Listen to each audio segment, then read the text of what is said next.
Hey guys, Clint Shireman with Knauf Insulation Academy here, talking about a common air leak that I see in the field all the time, and that is a rim or band joist. So envision with me on our tiny mock-up, we have a top plate, wall studs, bottom plate, our subfloor, floor joist, sill plate, sill sealer, and then our actual foundation wall. So the area we're going to be talking about is this joist space right here. So a lot of times what happens in the field is we'll have an 8 or a 9 foot wall that's actually sheathed with 8 or 9 foot OSB or plywood.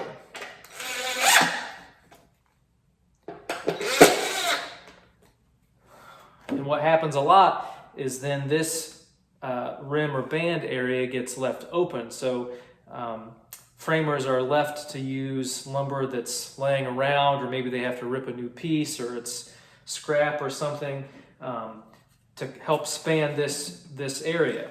And a lot of times it almost seems like common sense goes out the window here, and we'll see often an area where we'll have a joint right in the middle of that floor cavity. So if you can see light shining through there, that's a big place to seal. Everywhere else we'll have to seal along the bottom of the wall, this joint, and then along the bottom of the rim itself, and then the sill plate to the foundation is always a good idea as well. There are systems out there that rely on building tape to help span this, but there's still a couple of different areas to cover with tape.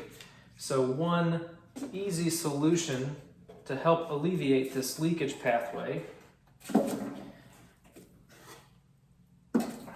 is if we use a little bit more advanced framing. So we'll have a top plate, our wall studs are, let's say, 24 on center now, subfloor, and then our band area, all the same, but instead we're gonna have our 8 or 9 foot wall, and what we're gonna use to cover it is gonna be OSB or plywood, whatever the case is, that's now 9 or 10 feet long.